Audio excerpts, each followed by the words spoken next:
Welcome to the Slop Farm. Enjoy the video. You start by preparing the essentials. Enable camera, location, and Wi-Fi so live view can overlay directions.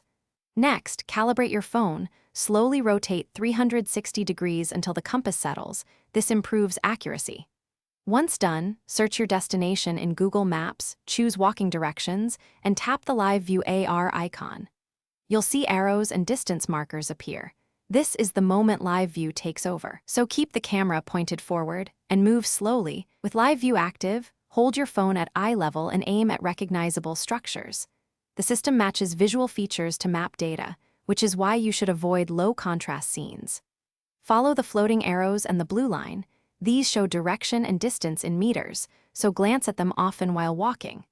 Once you reach complex intersections, tap the steps list to preview upcoming turns in the standard map view and then return to AR. This combination reduces wrong turns and keeps you oriented. When you arrive, stop Live View to conserve battery and camera usage.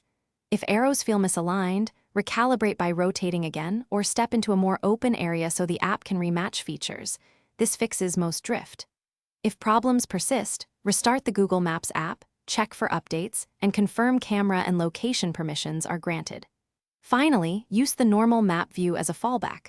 Live View is great for short walks, but the map will guide you reliably when AR is unavailable. Thanks for watching.